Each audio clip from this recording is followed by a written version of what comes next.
नमस्कार दोस्तों, आपका स्वागत है आपके अपने चैनल सिंप्लीफाइड बाय एनके। आज की इस वीडियो में बात करने वाले हैं प्रेसिडेंट ऑफ इंडिया यानी भारत के राष्ट्रपति, रोल, पावर एंड फंक्शंस, क्या उनकी क्या पोजीशन है भारत में, शक्तियां और कार्य क्या है। मैं एक सीरीज स्टार्ट करने जा रहा हूं, सीरीज जिसका नाम है important positions of India. Bharat में महत्वपूर्ण पद कौन कौन से हैं उनके बारे में आपको बहुत सरल भाषा में समझाने का प्रयास करूंगा। आज की इस पहली वीडियो में बात करेंगे प्रेसिडेंट की, और आने वाली वीडियो में बात करेंगे प्रधानमंत्री, governor, council of ministers, state and union level, बहुत दोनों लेवल पर। उसके बाद हम बात करेंगे election commissioner, chief justice of India, attorney general of India, ऐसे महत्वपूर्ण पद के बारे में हम आने वाली वीडियो में बात करने वाले हैं। तो आइए स्टार्ट करते हैं पहली वीडियो के साथ, जिसका नाम है president of India, role, power and functions.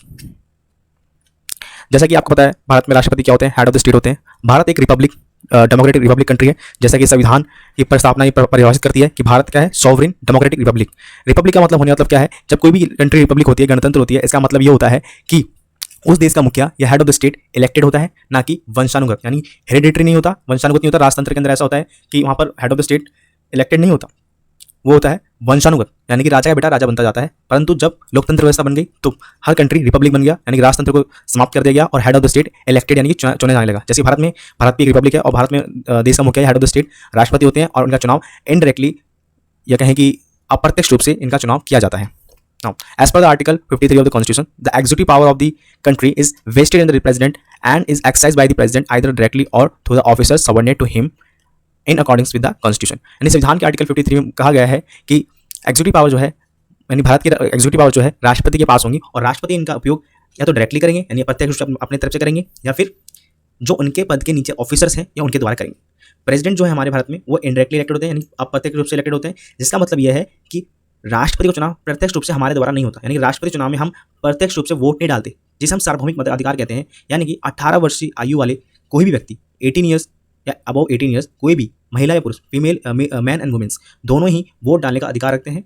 आमतौर पर हम एमएलए, एमपी यानी लोकसभा चुनाव में या विधानसभा चुनाव में हम डायरेक्टली वोट डालते हैं, परंतु राष्ट्रपति चुनाव में हमारे द्वारा चुने गए एमपी, एमएलए वोट डालकर इनका चुनाव करते हैं।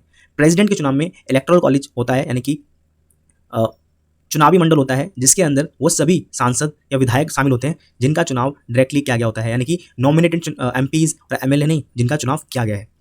अभी भारत में करंटली द्रौपदी मुर्मू जी राष्ट्रपति हैं। Shrimati Draupadi Murmu is president of India, 15th president. Yes, कौन सी राष्ट्रपति हैं? 15वीं राष्ट्रपति हैं भारत की। इनसे पहले जो 2017 में चुने गए थे वो थे रामनाथ कोविंद। उनका कार्यकाल 2022 में समाप्त हुआ, और उसके बाद द्रौपदी मुर्मू जी को 2022 में राष्ट्रपति बना दिया गया, यानी उनका चुनाव कर दिया गया, और अब वो 2027 तक राष्ट्रपति बनी रहेंगी। देन उसके बाद दोबारा राष्ट्रपति का इलेक्शन होगा। Now forward, now what are the qualification of to become राष्ट्रपति, to become president of India. Bharat के राष्ट्रपति बनने के लिए these are the basic qualifications. The first qualification is should be citizen of India, यानी कि भारत का नागरिक होना चाहिए। जो भी कोई व्यक्ति राष्ट्रपति चुनाव के लिए लड़ना चाहता है उसको भारत का नागरिक होना आवश्यक है। उसके अलावा 35 ईयर्स की मिनिमम एज होनी चाहिए, यानी कि 35 ईयर्स की एज तो होनी चाहिए या उससे ऊपर होनी चाहिए, यानी उससे कम नहीं होनी चाहिए। Now qualified to become a member of Lok Sabha. Yes, Lok Sabha के मेंबर बनने के लिए भी क्वालिफाइड होने चाहिए, यानी कि बेसिक क्वालिफिकेशन जो सांसद बनने के लिए होनी चाहिए वो भी उनके पास होनी चाहिए। Now the fourth, should not hold any office of profit. इसका मतलब होता है कि कोई भी ऐसा लाभ का पद ना होल्ड करे हो वो व्यक्ति जो राष्ट्रपति चुनाव लड़ने जा रहा हो, यानी कि कोई भी ऐसा सरकारी पद पे ना हो जिससे उसको लाभ हो रहा हो। ठीक है, यानी वह व्यक्ति या कोई भी पर्सन जो प्रेसिडेंट के लिए इलेक्ट होना चाहता है वो किसी भी लाभ के पद पे या सरकारी पद पे नहीं होना चाहिए। जैसे कि आप देख सकते हैं वीडियो में, ये महिला अभी श्रीमती द्रौपदी मुर्मू जी हैं, जो अभी करंट में प्रेसिडेंट ऑफ इंडिया है। उसके अलावा भारत का फर्स्ट प्रेसिडेंट जो है, यानी भारत के फर्स्ट राष्ट्रपति राजेंद्र प्रसाद जी थे। उसके बाद सर्वपल्ली राधाकृष्ण, जाकिर हुसैन, वीवी गिरी, फखरुद्दीन अली अहमद 1974 में बने थे। फखरुद्दीन अली अहमद इसलिए भी जाने जाते हैं फेमस क्योंकि इनके समय 1975 में इमरजेंसी भारत में लगाई गई थी, राष्ट्रीय आपातकाल लगाया गया था। उसके अलावा उसके बाद नीलम Sanjiva Reddy, Giani Zail Singh, Ramaswamy Venkataraman, Shankar Dayal Sharma, NR Narayan, APJ Abdul Kalam, yes very famous for Pokhran atomic test, जिनमें इनका बहुत बड़ा महत्वपूर्ण योगदान था। And Pratibha Patil, the first female president of India. And Pranab Mukherjee, and then recently जो अभी जिनका कार्यकाल समाप्त हुआ, रामनाथ कोविंद जी। नाउ अब श्रीमती द्रौपदी मुर्मू जी अभी भारत की 15th प्राइम प्रेसिडेंट है। उसके बाद 2027 तक बनी रहेंगी, उनके बाद दोबारा इलेक्शन किया जाएगा। Now move forward, what is the election procedure. Bharat में प्रेसिडेंट बनाने के लिए क्या इलेक्शन प्रोसीजर है, क्या चुनावी प्रक्रिया है। तो पहली बात आपको मैंने बता दी थी कि इलेक्टोरल कॉलेज के द्वारा भारत के राष्ट्रपति का चुनाव किया जाता है। इसमें elected member of the both houses of parliament, यानी कि member of parliament both houses, only elected member, चाहे इनडायरेक्टली हो चाहे डायरेक्टली हो, नॉट नॉमिनेटेड, वो लोग शामिल होंगे, केवल जिनका चुनाव किया गया हो, ना कि जिनको मनोनीत किया गया हो। और plus elected members of the state assemblies, यानी कि विधानसभाओं के वो सारे एमएलए जिनका चुनाव किया गया है, नॉट नॉमिनेटेड। सो ये बात ध्यान रखने योग्य है, केवल जो भी जिनका चुनाव किया गया है, ना कि मनोनीत नहीं, nominated नहीं, only elected members of the both house of parliament and elected members of the state assemblies. Now election procedure जो होता है सिंगल ट्रांसफर वोट सिस्टम के थ्रू होता है और proportional representation. The voting is done by the secret ballot. Secret ballot होता है कि आपको इसमें पता नहीं होता किसी व्यक्ति को कि आपने किसको वोट डाला है, केवल आपको पता होता है और आप जो है अपना वोट डाल देते हो, और उसके अलावा किसी व्यक्ति को भी आपने किसको वोट डाला ये पता नहीं होता। इसके अलावा ओपन बैलेट होता है। ओपन बैलेट मतलब जहाँ पर लोगों को पता होता है कि आपने किसको वोट डाला है। सिंपल सी बात है। आपको एक थोड़े से शब्दों में बता दूं, सिंगल ट्रांसफर वोट सिस्टम क्या होता है। सिंगल ट्रांसफर वोट सिस्टम ये होता है कि इस वोटिंग सिस्टम में जितने भी उम्मीदवार राष्ट्रपति चुनाव के लिए आए हैं, यानी कि मान लीजिए तीन उम्मीदवार जो है राष्ट्रपति चुनाव के लिए आए हैं, ठीक है, जिनको हम नाम देते हैं ए, बी एंड सी। तो इसमें क्या करना होता है आपको, अब आपको फर्स्ट प्रेफरेंस देनी होती है, पहली प्राथमिकता। मान लीजिए पहली प्राथमिकता दे दो बी को, क्या बोलते हैं, हाँ ये व्यक्ति मैं चाहूँगा, उसके बाद मैं इसको बोलता हूँ, इसको दूसरा मेरा ये प्राथमिकता है, तीसरी ये है। इसके अलावा फिर और व्यक्ति वोट देते हैं, कहते हैं हाँ जी बी, सी में मेरी जो बी है 1 है, सी 2 है और ये 3 है। इस प्रकार से आप प्राथमिकता देते हो, प्रेफरेंस देते हो। जिसको ज़्यादा फर्स्ट प्रेफरेंस मिलती है वो व्यक्ति प्रेसिडेंट चुन लिए जाते हैं। और इसमें एक कोटा होता है 50, मोर देन 50%, यस, मोर देन 50% टोटल जो वोट पड़ते हैं उसमें से जिसको भी मोर देन 50% वोट मिल गया उसका चुनाव या उसको इलेक्टेड या कहें कि चुनाव हुआ घोषित कर लिया जाता है। जैसे कि आप देख सकते हैं फोटो में पार्लियामेंट, और मैंने यहाँ पर कुछ स्टेट असेंबलीज की फोटो लगाई है, जिसका मतलब ये है आपको बताने का कि इन दोनों के elected member of the house, elected member of the parliament and elected member of the state assemblies ही मिलकर ही राष्ट्रीय चुनाव में भाग लेते हैं। नाउ बात करते हैं counting of votes and declaration of result, कि किस प्रकार से वोटों की गणना होती है और किस प्रकार से रिजल्ट यानी कि चुनाव की घोषणा की जाती है उनके नतीजों की। Now the first preference votes of the all candidates are sorted out and counted. Yes obviously जो फर्स्ट प्रेफरेंस होती है उनको वोट के लिए जाता है और सॉर्ट आउट किया जाता है। यदि to be declared elected the candidate must get more than 50% of total valid votes polled. Yes, जितने भी टोटल वोट पड़े हैं उनमें से किसी ने भी 50% ज़्यादा वोट प्राप्त कर लिए, कोटा प्राप्त कर लेते हैं, तो उसको उनको इलेक्टेड घोषित कर जाता है, उसको चुनाव हुआ घोषित कर लिया जाता है। Now second point is this is known as a quota. Yes, एक कोटे के नाम से जाना जाता है कि एक सर्टेन कोटा है कि 50%, यस 50% वोट का कोटा है, आप देख सकते हैं यहाँ लिखा हुआ है। Now that is determined by the totality of total member of the votes poll divided by the number of candidate to be elected plus 1. Yes, आप जैसे कि देख सकते हैं नीचे मैंने एक फॉर्मूला लिखा हुआ है कि क्या इलेक्टोरल कोटा कैसे तय होता है। Yes, total number of valid votes polled, जितने भी total number of valid votes polled किए गए वो लोग, एंड डिवाइडेड बाय, यस ये थोड़ा गलत यहाँ पर पॉइंटेड हुआ है, आप इसको ऐसे कर सकते हो 1 + 1, यस 1 + 1, यानी कि total number of valid votes polled and divide by 2। अगर सिंपल कहो तो 2 से भाग करने वाला जो 50% आएगा और +1 कर दिया है। +1 इसलिए है क्योंकि 50% ज़्यादा होना चाहिए, 50% ज़्यादा होना चाहिए। President is to be elected, so division is done by the 1 + 1। Yes, तो 50% ज़्यादा लोग जो व्यक्ति वोट डालेंगे किसी व्यक्ति को चुनने के लिए, तो नहीं 50% ज़्यादा होने चाहिए, और 1 is added to be the quotient to make it more than 50% at the first count only. Yes, अगर पहली गिनती में ही ये तय हो जाए कि जिसने 50% का कोटा प्राप्त कर लिया, मोर देन 50% का, तो वो चुने हुए घोषित कर जाते हैं, उनका चुनाव मान लिया जाता है कि हाँ ये व्यक्ति राष्ट्रपति पद के लिए चुन लिए गए हैं। Now first preference votes are counted, वही सारी बातें हैं जो मैंने बताई हैं आपको। The first preference votes are counted if any of the candidates reaches the quota, he और she is declared elected. Yes, if no candidate reaches the quota, then 2 preference votes of the candidate getting least number of first preference votes are transfer to the other candidates. Yes, इसमें ये बात कही जब कोई भी 50% का कोटा प्राप्त नहीं कर पाता है, ये स्पेसिफाइड नहीं हो पा रहा है कि किसने ज़्यादा 50% वोट प्राप्त किए हैं, तो ऐसी स्थिति में क्या होता है, जिनने सबसे कम वोट प्राप्त किए होते हैं उनको हटा दिया जाता है, उसके वोटों को अन्य 2 जो प्रेफरेंस बची हैं, यानी अन्य 2 व्यक्ति जो बचे हैं उनमें बांट दिया जाता है। ठीक है, और जब उनमें से ये प्रक्रिया जब तक चलती रहती है जब तक जो है 50% कोटा कोई प्राप्त ना कर ले। अगर पहले ही इस प्रोसेस में जो भी 50% प्राप्त कर लेगा उसको इलेक्टेड घोषित कर जाता है। Now candidate getting the least number of the vote is eliminated, obviously उसको हटा दिया जाता है। उसके बाद दोबारा प्रक्रिया शुरू होती है। If no candidate reaches quota even at this stage, then the votes of the next candidate getting the least number of the votes are transferred to the others, it continues till any one. Yes, वही सारी बातें जो मैंने आपको बताई हैं। Now अब बात करते हैं टेन्योर एंड रिमूवल, कि राष्ट्रपति पद का कितना कार्यकाल होता है और उसको किस प्रकार से हटा दिया जाता है। नाउ आमतौर पे भारत के संविधान के द्वारा 5 वर्ष की अवधि रखी गई है, यानी 5 वर्ष का कार्यकाल है राष्ट्रपति का, 5 वर्ष के लिए चुने जाते हैं। एलिजिबल फॉर द रीइलेक्शन, यस, जब वो 5 साल के बाद हट जाएंगे या उनका कार्यकाल समाप्त हो जाएगा तो दोबारा इलेक्शन लड़ने के लिए भी एलिजिबल होते हैं, योग्य होते हैं।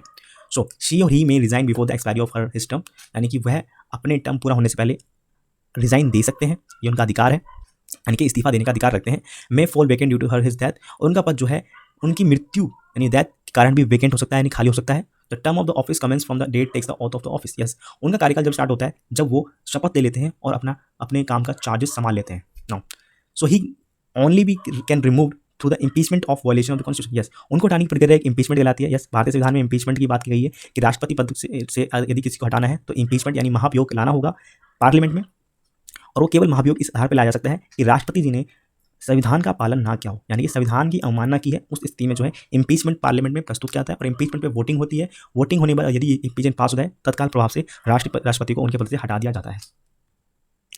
सो what are the privileges and immunities, यानी कि विशेष अधिकार और अनुमतियां क्या है राष्ट्रपति की, वो बात करते हैं। सो फर्स्ट जो है यह है कि president is not answerable to any court of law और for exercise of his functions, यानी कि राष्ट्रपति जो है किसी भी कोर्ट ऑफ लॉ यानी किसी भी कोर्ट के प्रति कोई जवाबदेही नहीं होते हैं, ठीक है। यदि president can neither be arrested और nor any criminal proceedings be instituted against him in court of law during his tenure, यानी कि प्रेसिडेंट को उनके पद के दौरान जब वो कार्यकाल संभाल रहे हैं उन पर किसी प्रकार का क्रिमिनल चार्ज नहीं लगाया जा सकता, ना ही उन्हें गिरफ्तार किया जा सकता है।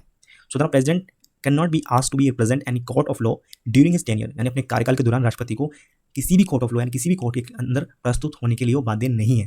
So now a prior notice of 2 months time is to be serve before instituting a civil case against him, यदि उनके खिलाफ मुकदमा चलाना है तो उन्हें 2 महीने पहले का को नोटिस देना होगा। So these are the privileges and immunities of president. Now आगे बढ़ते हैं, बात करते हैं vacancy in the office of the president, यानी किस स्थिति में राष्ट्रपति पद खाली होता है।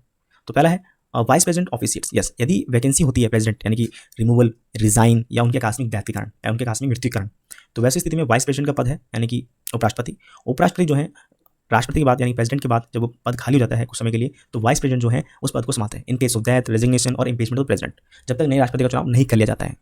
So if vice president is not available then the chief justice of India, yes, अब सवाल ये उठता है यदि वाइस प्रेसिडेंट यानी उपराष्ट्रपति भी नहीं है तो कौन पद संभालेगा, तो हम बात करिए चीफ जस्टिस ऑफ इंडिया यानी कि भारत के मुख्य न्यायाधीश वो पद को संभालते हैं कुछ समय के लिए जब तक नए राष्ट्रपति का चुनाव ना हो जाए।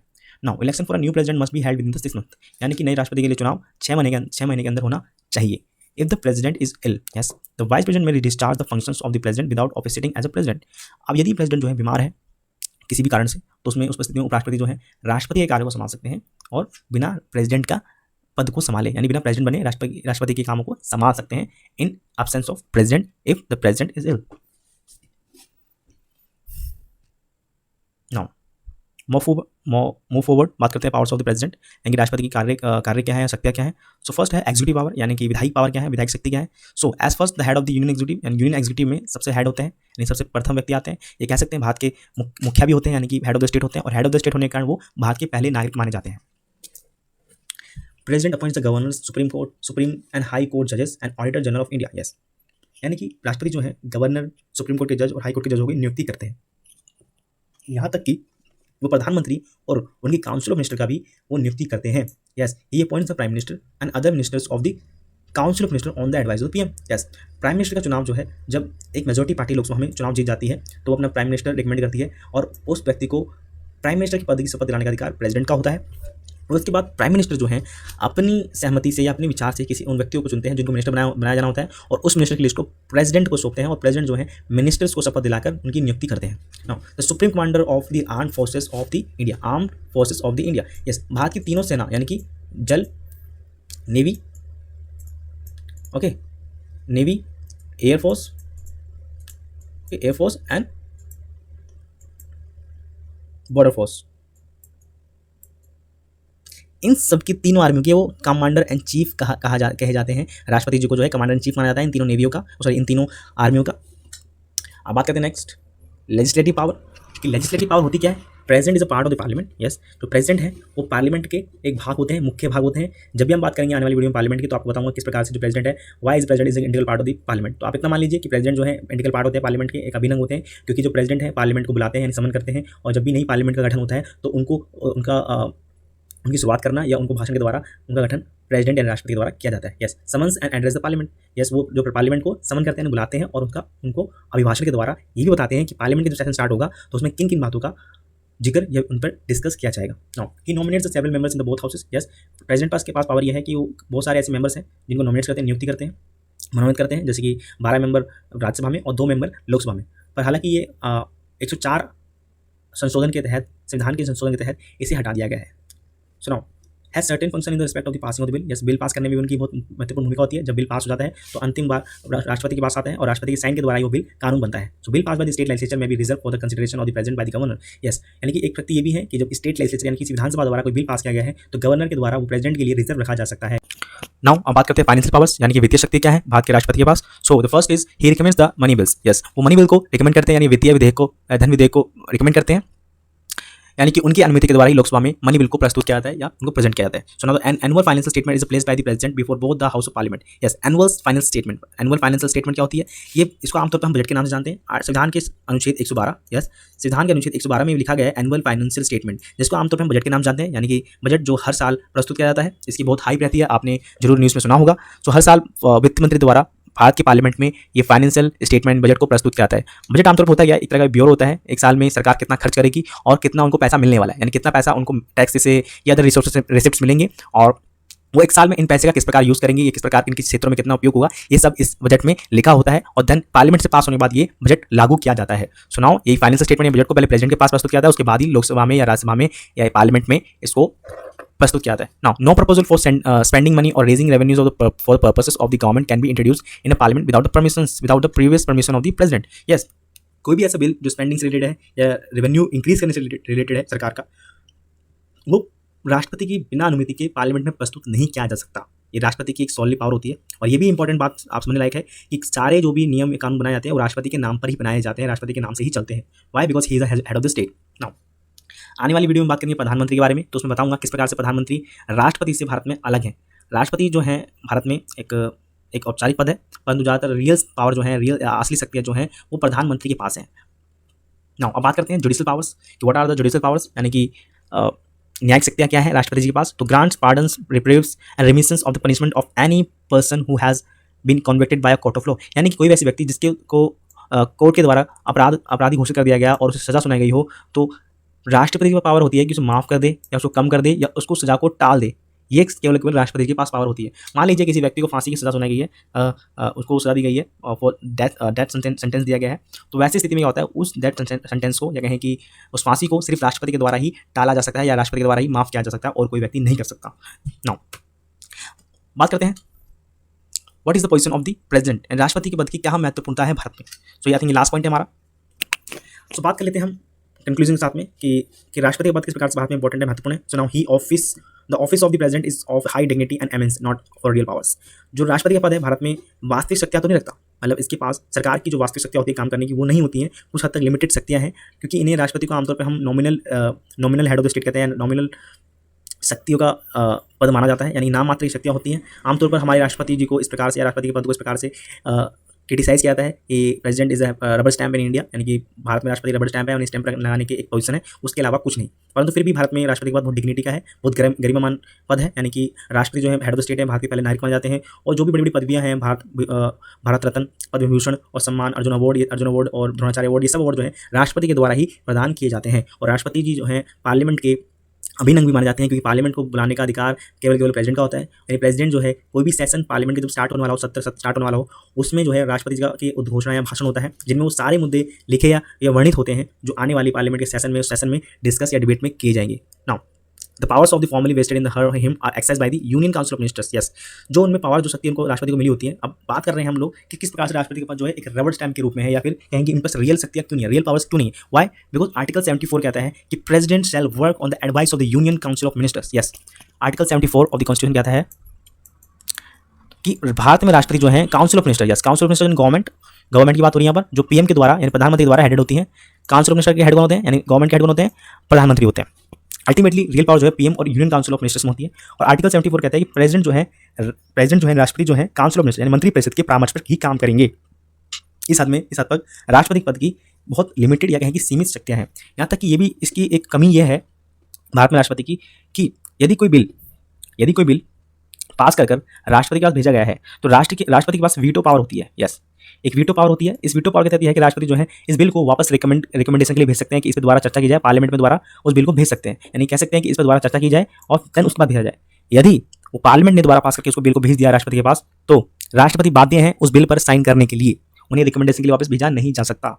तो फिर भी राष्ट्रपति जो है हमारे देश में गरिमा में हाई डिग्निटी का पद है, इसको नकारा नहीं जा सकता।